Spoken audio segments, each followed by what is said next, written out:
Tim informs me there's a more touristy jetty, and I don't think Lim Jetty is the one. The poor lady was like, what are you doing here? So yeah, we're gonna go over to the next one across, Chu Jetty.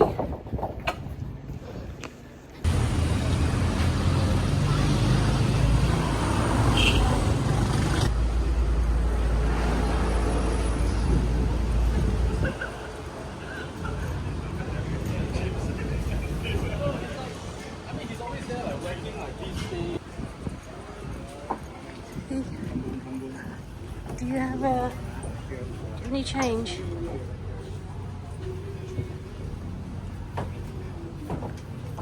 One or two? I don't know.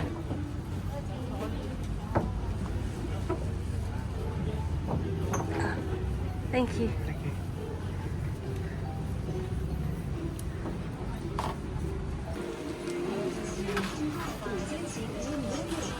Oh, definitely a more welcoming pier, much more touristy, set up with tourist shops right the way along. And I think my friend the monk got a little bit lucky on the entrance. I had no one, so I gave him a 10, gave me a big smile and a couple of wristbands.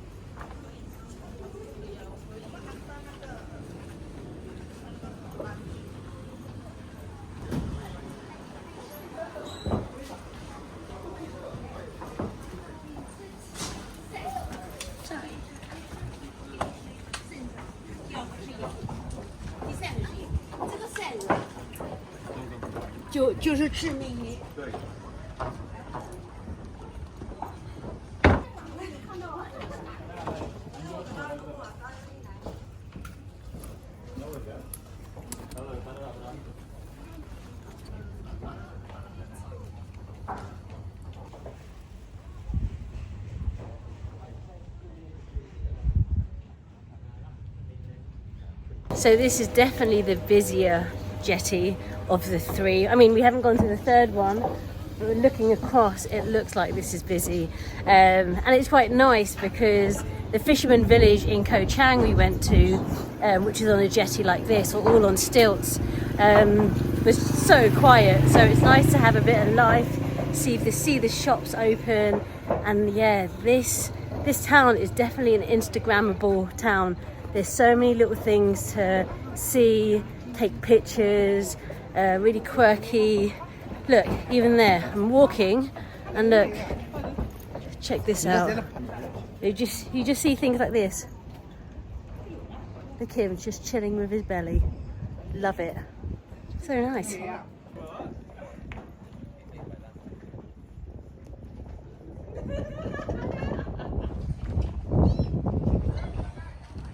I don't know if it's the same.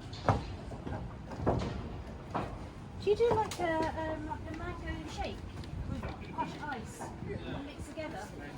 Which one is it called? The mango fruit. We are doing our first Malaysian mango shake. No pressure, sir.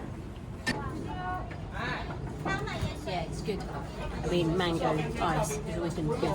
But extra, he's got some chopped mango and an ice cream in there. I don't know what flavour it is. It looks like mango. Yeah, I think it's mango.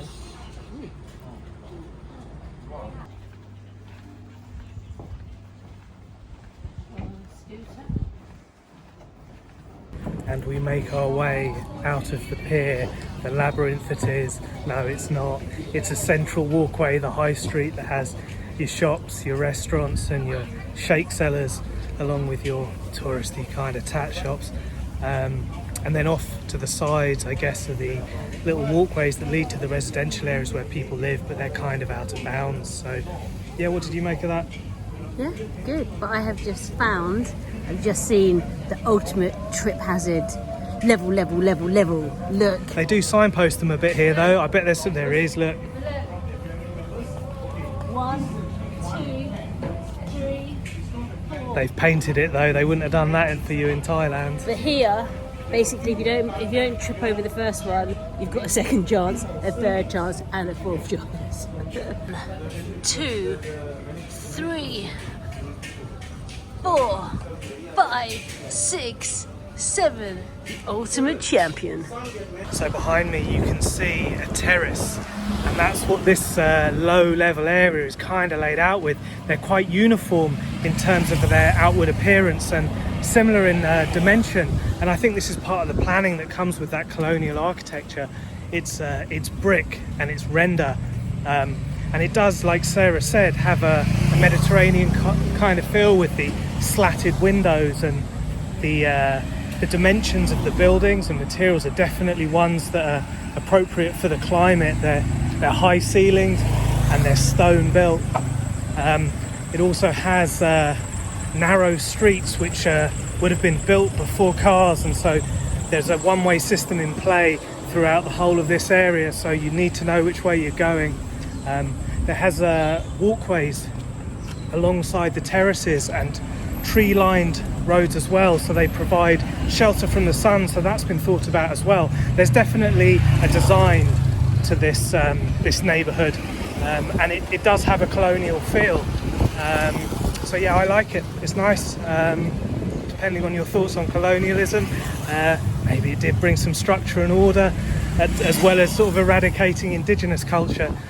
But maybe perhaps this is a bit of a mix of the two, a melting pot where the ideas and the designs of I guess the European architects met with the functionality and the ideas of the indigenous culture. So yeah, make your own mind up. And the traffic comes to a complete standstill. I don't know whether he's taking a wrong turn or he's planning a risky manoeuvre. Leave these boys to it, they could be here a while.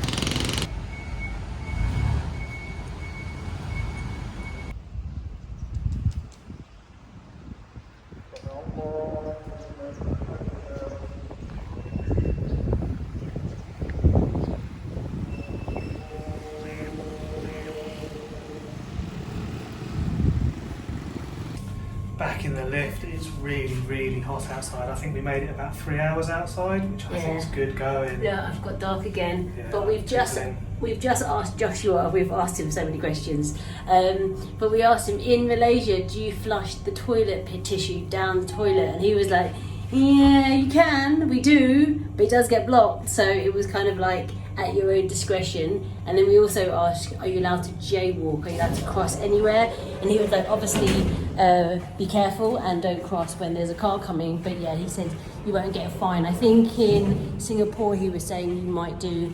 They're quite strict there, but here I think it's we need to figure out whether we have to carry our passports here as well. Oh, we need to ask that. Okay, yeah, I did hear that maybe you did. Let's Google that, because Joshua is going to think, hold on, it's like the Spanish Inquisition. I have decided to wear the bracelet that the monk gifted me in return for a small donation of slightly more than I possibly would have given him. But it made me think about the currencies, and look at this.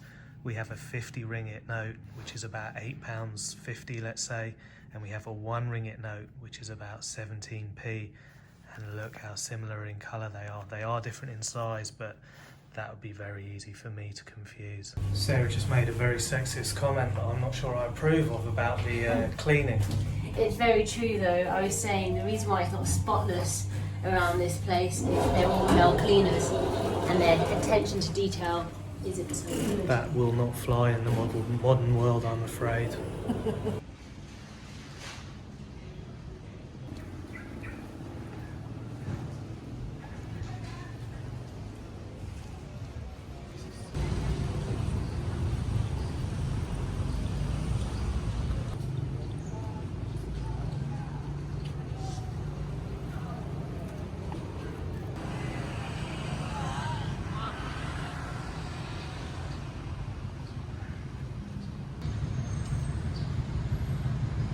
Walking through Georgetown, we've come across, now I'm going to get a reference, the Masjid Kapitan Keling Mosque, and it's the largest mosque in Penang. It was built in 1801 by the East India Trading Company for their workers who had come from India. So yeah, they had their hand in building this mosque, and maybe I should learn some Chinese. And I could probably get a little bit more information from the tour guide that's just rocked up with a group. I've just come across another plaque and it's enlightened me. This is the Street of Harmony, and down this street we're going to find lots of places of worship for many different faiths. So it looks like down this street we have temples for Christianity, Buddhism, Hinduism, Confucianism, Taoism and Islam. And it's showing the unity that there is here in Malaysia and an acceptance of all faiths. So we're going to carry on walking, and it sounds like we're going to come across some more. I think earlier we actually walked past maybe a Taoist centre. So yeah, it all becomes more apparent.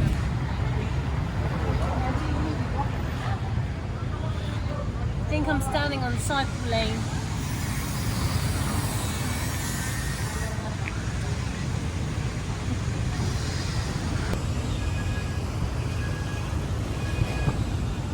Feel like the man who's doing the Running Man, Green Man.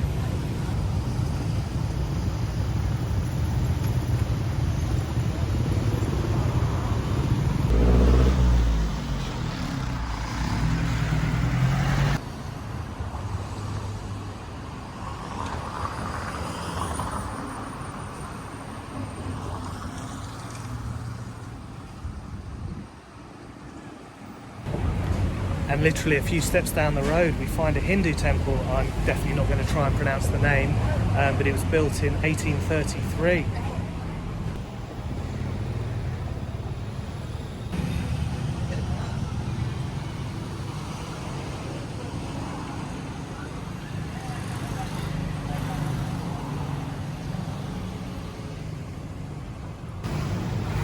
Here we have the Chinese Centre of Commerce, the Penang Chinese Town Hall, and that looks about as Soviet era kind of communist as you get, doesn't it? We find ourselves sitting in a very familiar setting on a stone church wall surrounded by finely cut grass and a church spire poking out from behind the tree. This is the oldest church in Southeast Asia that was purpose-built. It's called St. George's Church, and again it was the East India Trading Company that had their hand in putting this together and getting it consecrated. So in one 360 pan, let's have a little look at the architectural styles. Over here we have something reminiscent of South Bank, brutalist in style, and coming across we have kind of a neoclassical, I guess, administrative building at some point. I bet there's a bit of age to this one. Then panning across, you can see behind some high-rise skyscrapers, maybe the top of a mosque there. Panning around, we come to the church, the oldest church in Southeast Asia, and behind it you can see the Chinese town hall, which is definitely looking Soviet era to me, but what a mix.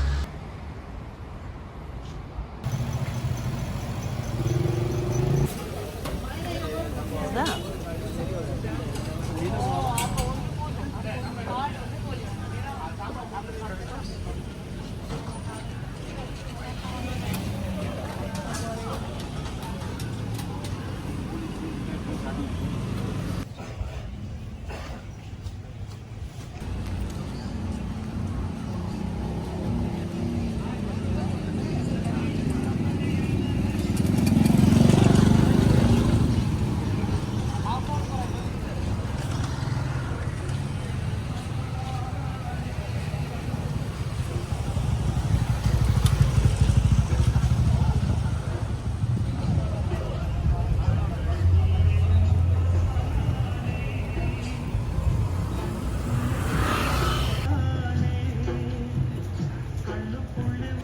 About 5,000 people reviewed it, so good. 4 point. Are we gonna do it? Yeah, let's try it. Everything else is like 3 point. There's a 4 down the road.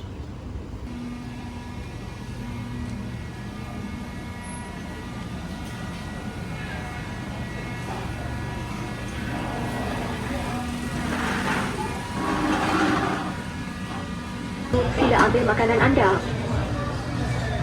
That just scared me. It just rocked up. Thank you. First day in Malaysia, and we don't know what we've just ordered.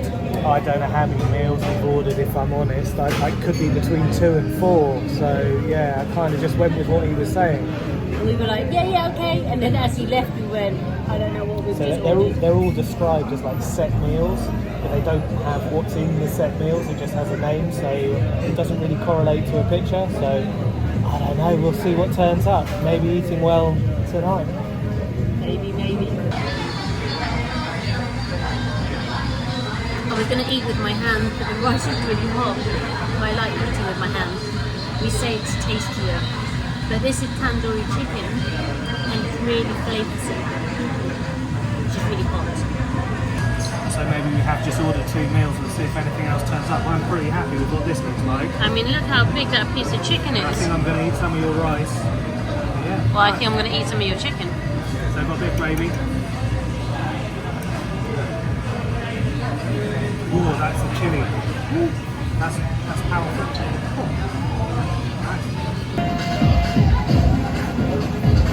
Oh my god, this music is taking me back. I love it. So my late 20s, early 30s, I used to choreograph and creative direct some Asian fashion shows, and I absolutely loved the music. They were wedding shows, so the outfits were amazing, but the music, honestly, I would direct all the models and dancers go in, and backstage I used to just be having a party. And there's been a couple of songs that I used to use in the shows, so yeah, loving it. You got it? Checking I've got my hat. Oh. It's just the bag and I can't find the zip. Yes, I do. I have remembered my hat. Anywho, that meal, the price of that meal really shocked me. So we had 2 drinks and we had 2 main meals, and it came to 39 ringgits, which was about £6.50 in total, and £6.50, and the food was really good from my side, but that was crazy. £6.50. Yeah, to put that in perspective, in Thailand you could easily be paying that for 1 main meal if you went somewhere slightly overly expensive. But yeah, it was really good. I'm half Kashmiri, so I've had a lot of biryanis, I've had a lot of tandooris in my time, and that was really, really good. They were really generous with the chicken, and it was seasoned really well. Sarah's rice was really fragrant. Yeah, so, and I even like the fact they serve it on canteen dishes with your little portions of like a gravy, and then they had a punchy chili with mine.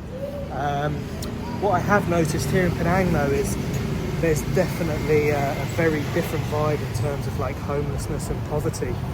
So throughout today I've seen quite a few people homeless on the streets begging, and while we were eating we had 3 people come up to our table. I gave the first guy some money, but the second guy didn't really have anything small enough for him, and the third guy, same story. And then outside you can see people kind of congregating, and yeah, I think it's strange because perhaps it's considered more developed than Thailand, but socially, I don't know, maybe there is more of a homelessness / poverty problem. I don't